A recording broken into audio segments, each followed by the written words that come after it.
नमस्कार। समाचार पत्रों की सुर्खियों से पहले आपको भारतीय सेना द्वारा जनहित में किए जा रहे कार्यों की जानकारी दे दें। भारतीय सेना ने भद्रवाह के धर्मकोट के आसपास के इलाकों में रहने वाले स्कूल तथा कॉलेज के विद्यार्थियों के लिए एक कक्षा का आयोजन किया, जिसका विषय था life savings and first aid training for school and college students. इसकी प्रधानता सेना द्वारा की गई। 18 विद्यार्थियों ने इस आयोजन में भाग लिया, जिनको जीवन बचाने के ढंग और फर्स्ट एड की ट्रेनिंग दी गई। उन्हें कोविड टीकाकरण के बारे में भी जानकारी दी गई। विद्यार्थियों को कहा गया कि किसी भी प्राकृतिक आपदा के समय स्थानीय लोगों का जीवन बचाने के लिए वो इस ट्रेनिंग का प्रयोग करें। विद्यार्थियों ने इस आयोजन के लिए सेना का धन्यवाद किया। भारतीय सेना ने 18 फरवरी 2022 को मेंढर में मुकद्दस एकेडमी के विद्यार्थियों के लिए इंटरैक्टिव कैरियर काउंसलिंग सेशन का आयोजन किया। 11वीं तथा 12वीं कक्षा के 150 लड़के तथा लड़कियों ने इसमें भाग लिया। सेशन के दौरान विद्यार्थियों को बताया गया कि वो किस प्रकार अलग अलग एंट्री स्कीम से सेना ज्वाइन कर सकते हैं। ये लेक्चर मेंढर में तैनात सेना की युवा महिला अधिकारियों ने दिया। उन्होंने न केवल सेना में कार्य करने के अपने अनुभव बच्चों के साथ बांटे, अपितु उन्हें भी अपनी इच्छा अनुसार करियर चुनने के लिए प्रोत्साहित किया। उन्हें 12वीं के बाद मेडिकल, नॉन मेडिकल और कॉमर्स विषयों में करियर के विकल्पों के बारे में भी बताया गया। अशोक चक्र से सम्मानित शहीद असिस्टेंट सब इंस्पेक्टर बाबूराम की धर्मपत्नी, जो इस अवसर पर मुख्य अतिथि थीं, ने मेंढर गनर्स के कमांडिंग ऑफिसर की इस आयोजन के लिए प्रशंसा की। इस आयोजन में स्कूल तथा स्थानीय प्रशासन का भी सहयोग रहा। भारतीय सेना ने मुकद्दस डिग्री कॉलेज मेंढर के चेयरमैन मुनीर हुसैन शाह की मेंढर कस्बे में शिक्षा के प्रसार के लिए किए कार्यों की प्रशंसा की। इस आयोजन से ये साफ है कि भारतीय सेना ने स्थानीय लोगों के उत्थान के लिए पूरी जिम्मेदारी ली है और वो इसे बखूबी निभा रही है। और अब समाचार पत्रों की सुर्खियों के साथ मैं हूं राजकुमार शर्मा। आज जो पहला बड़ा समाचार पत्रों की सुर्खी बना है, अफगानिस्तान से कश्मीर पहुंच रहे अमेरिका के छोड़े गए हथियार। जी हां, अफगानिस्तान में तालिबान के कब्जे का असर जम्मू कश्मीर में आने लगा है। अब गुलाम कश्मीर के रास्ते कश्मीर में सक्रिय आतंकियों तक ये हथियार पहुंचने लगे हैं। बंद हो चुके कई आतंकी ट्रेनिंग कैंप फिर से बहाल हुए हैं। मेजर जनरल अजय चांदपुरिया ने एक प्रेस कॉन्फ्रेंस में कहा कि घबराने की बात नहीं है, हमने सभी आशंकाओं को ध्यान में रखते हुए अपनी तैयारी कर रखी है। दूसरा बड़ा समाचार, विधानसभा की तर्ज पर जम्मू शहर के सभी 75 वार्ड का भी किया जाएगा डिलिमिटेशन। वार्डों की नए सिरे से हदबंदी और निशानदेही होगी। मेयर चंद्रमोहन गुप्ता की अध्यक्षता में हुई नगर निगम की एग्जीक्यूटिव कमेटी की बैठक में लिया गया ये अहम फैसला। पंजाब की 117 सीटों और उत्तर प्रदेश में 59 सीटों पर आज मतदान होगा। इन दोनों राज्यों में चुनाव आयोग ने निष्पक्ष व शांतिपूर्ण तरीके से चुनाव की तैयारी पूरी कर ली है। शोपियां में मकान मालिक ने दिया धोखा, मुठभेड़ में 2 जवान शहीद।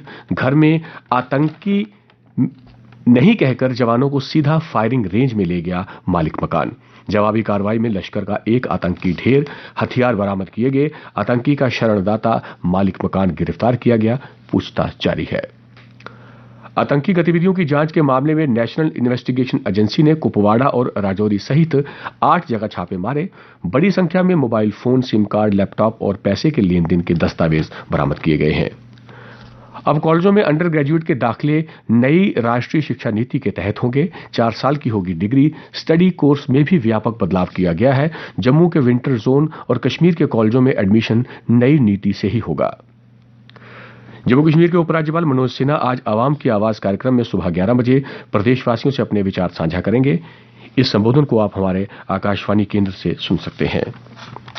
अमरनाथ की तैयारियां शुरू हो गई हैं। यात्रा को लेकर श्री अमरनाथ श्राइन बोर्ड जल्दी यात्रा के लिए पंजीकरण का फैसला लेगा। और उधर डल झील किनारे बना एशिया का सबसे बड़ा ट्यूलिप गार्डन 20 मार्च को जनता के लिए खोला जाएगा। गार्डन में पिछले साल की तरह इस साल भी 15 लाख ट्यूलिप खिलेंगे। भारत और यूनाइटेड अरब अमीरात के बीच व्यापार समझौते से उत्तर प्रदेश और पंजाब में निवेश की राह होगी आसान। इस समझौते से जम्मू कश्मीर को भी तत्काल लाभ होगा। यूएई के कई औद्योगिक समूहों ने जम्मू कश्मीर में कारोबार स्थापित करने की इच्छा जताई है। उधर अफगानिस्तान से आए सिखों और हिंदुओं के एक शिष्टमंडल ने पिछले कल प्रधानमंत्री नरेंद्र मोदी से उनके आवास पर मुलाकात की और नागरिकता संशोधन यानी CAA कानून के लिए उन्हें धन्यवाद दिया। सुप्रीम कोर्ट में एक जनहित याचिका दायर कर केंद्र और चुनाव आयोग को चुनाव घोषणा पत्र को लागू करने और उसमें किए गए वादों के लिए राजनीतिक दलों को जवाबदेह बनाने के लिए निर्देश देने की मांग की गई है। एडवोकेट अश्विनी कुमार दुबे ने यह याचिका दायर की है। रेलवे स्टेशन की पार्किंग का नहीं उठ रहा ठेका, यात्री होते हैं परेशान। जी हां, देश के मॉडल रेलवे स्टेशनों में शामिल जम्मू रेलवे स्टेशन में वाहन पार्किंग का ठेका नहीं होने से वहां आने वाले लोग बेतरतीब ढंग से अपने वाहन खड़े कर देते हैं। इससे रेलवे स्टेशन में आने वाले अन्य यात्रियों को परेशानी का सामना करना पड़ रहा है। रेल अधिकारियों की माने तो कोरोना काल के चलते रेल यातायात बुरी तरह प्रभावित हो रहा था। ऐसे में रेलवे स्टेशन में लोगों की आवाजाही को भी रोक दिया गया था। और अब पार्किंग से जुड़ा एक अच्छा समाचार भी है। नगर निगम में आने वाले लोगों को वाहन खड़े करने में अब नहीं होगी दिक्कत। नगर निगम के मेयर चंद्रमोहन गुप्ता ने शनिवार को टाउन हॉल के नजदीक खाली प्लाट में वाहन की पार्किंग बनाने का नींव पत्थर रखा। नगर निगम में काम के सिलसिले में आने वाले लोगों को वाहन पार्क करने में काफी परेशानी का सामना करना पड़ता था। कल से क्लास में बैठकर पढ़ाई करेंगे 1ली से 8वीं तक के बच्चे। कोरोना के चलते करीब 2 वर्ष बाद जम्मू में 1ली से 8वीं कक्षा तक के स्कूल खुलने जा रहे हैं। बेसब्री से स्कूल खुलने का इंतजार कर रहे बच्चे, अभिभावक, अध्यापक ही नहीं, शिक्षा क्षेत्र से जुड़े व्यवसायी, ट्रांसपोर्टर, पुस्तक विक्रेता और दूसरे लोग काफी खुश हैं। जी हां, ये समाचार सचित्र छपा है। बाइडेन को यकीन, अगले हफ्ते होगा रूस का हमला। अमेरिका के राष्ट्रपति जो बाइडेन ने कहा है कि उन्हें पूरा यकीन है कि रूसी राष्ट्रपति व्लादिमीर पुतिन अगले हफ्ते यूक्रेन पर हमला करवा देंगे। इसी के चलते रूस समर्थित विद्रोहियों के परिवार सुरक्षित स्थानों पर भेजे जा रहे हैं। बाइडेन को आशंका है कि यूक्रेन पर हमले के लिए बहाना तैयार करने के लिए पुतिन रूस पर झूठा हमला भी करा सकते हैं।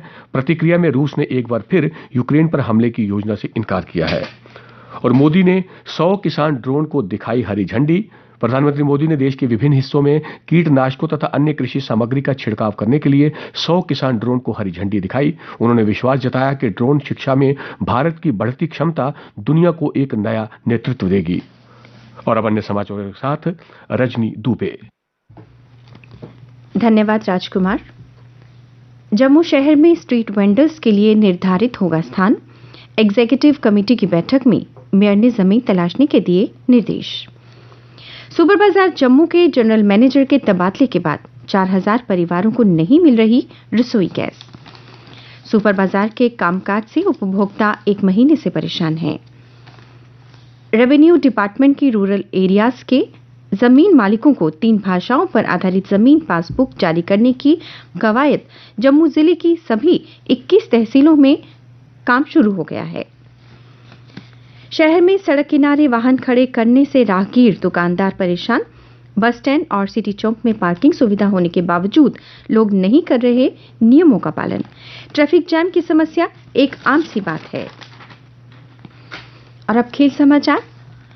3 मैचों की सीरीज का तीसरा व अंतिम T20 आज। भारतीय क्रिकेट टीम रविवार को ईडन गार्डन्स के मैदान पर तीसरे और आखिरी 20-20 मैच में जीत दर्ज कर वेस्टइंडीज को 3-0 से क्लीन स्वीप करने की मकसद से उतरेगी। भारत के पास फिलहाल सीरीज में 2-0 की अजेय बढ़त है। भारत ने इससे पहले वनडे सीरीज को भी 3-0 से क्लीन स्वीप किया था। भारत अगर ये मैच जीतता है तो वह वेस्टइंडीज को पूरे दौरे में क्लीन स्वीप कर देगा और इस तरह की यह उसकी दूसरी उपलब्धि होगी।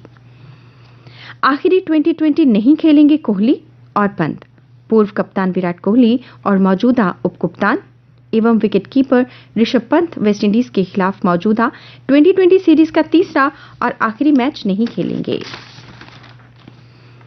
रोहित तीनों प्रारूपों में कप्तान। श्रीलंका सीरीज से संभालेंगे टेस्ट मैचों में दायित्व। पुजारा और रहाणे की टेस्ट टीम से हुई छुट्टी। विराट और ऋषभ पंत को T20 में आराम। 2023 में भारत को मिला IOC सत्र की मेजबानी का गौरव। अंतर्राष्ट्रीय ओलंपिक समिति ने शनिवार को अगले साल सुबह मुंबई में IOC सत्र की मेजबानी का अधिकार भारत को सौंपा है। समिति में भारत की प्रतिनिधि नीता अंबानी ने इससे देश की ओलंपिक महत्वाकांक्षा के लिए महत्वपूर्ण कदम करार दिया। 1983 के बाद पहली बार करेगा भारत IOC सत्र की मेजबानी। भारतीय टेनिस खिलाड़ी सानिया मिर्जा और चेक गणराज्य की उनकी जोड़ीदार लूसी हरादेका को दुबई टेनिस युगल की सेमीफाइनल में हार का सामना करना पड़ा। 74 साल बाद ओलंपिक में बेल्जियम को मिला स्वर्ण। शीतकालीन ओलंपिक के आखिरी दिन बेल्जियम के लिए 74 साल बाद स्वर्णिम पल तब आया जब स्पीड स्केटर बार्टस्विंग ने पीला तमगा हासिल किया। 31 वर्षीय खिलाड़ी ने 2018 के ओलंपिक में रजत पदक जीता था। ड्रग्स ने छीना ब्रिटेन का ओलंपिक रजत। पिछले साल टोक्यो ओलंपिक्स में पुरुषों की 4 गुना 100 मीटर रिले में जीता गया रजत पदक ब्रिटेन ने गंवा दिया है। खेल पंचायत ने रिले टीम से एक खिलाड़ी सिजेउजा के डोपिंग उल्लंघन की पुष्टि कर दी है। ये ब्रिटेन के इतिहास के सबसे बड़े डोपिंग प्रकरण में से एक है।